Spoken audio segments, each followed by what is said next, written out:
Suatu petang di padang sekolah.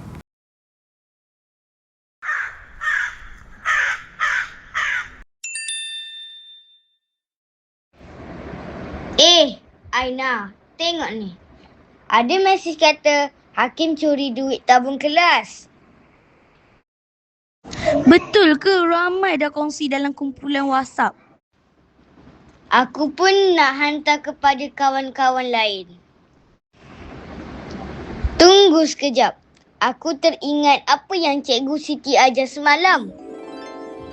Cikgu kata jangan mudah percaya dan kongsi berita yang belum disahkan. Oh ya, kita kena simak fakta dulu. Jom kita tanya Hakim sendiri.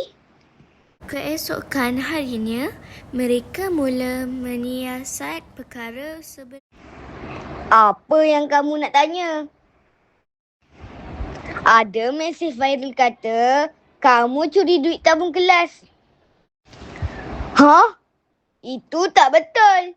Duit tabung tu sebenarnya disimpan oleh bendahari kelas.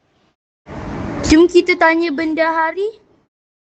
Bendahari, cukup tak duit kelas kita? Baik, saya tengok rekod dulu ya.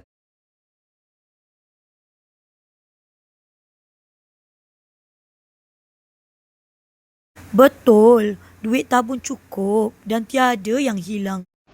Jadi, mesej itu palsu. Nasib baik kita tak terus kongsi. Kalau tidak, ramai orang akan salah faham tentang saya. Syabas, Amir dan Aina, kamu telah menyemak fakta sebelum mempercayai sesuatu berita. Kita mesti semak dulu sebelum berkongsi. Sekarang, saya faham. Tidak semua tular itu benar. Ingat, fikir dahulu sebelum kongsi.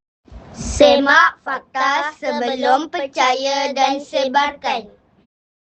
Berikut ialah pengajaran daripada cerita ini. Kita hendaklah menjadi murid berilmu, menyemak kesahihan maklumat sebelum mempercayai dan menyebarkannya. Kita juga mesti beradab, tidak menuduh atau memfitnah orang lain tanpa bukti. Akhir sekali, kita mestilah berkeyakinan iaitu berani melakukan perkara yang betul serta mengamalkan nasihat guru.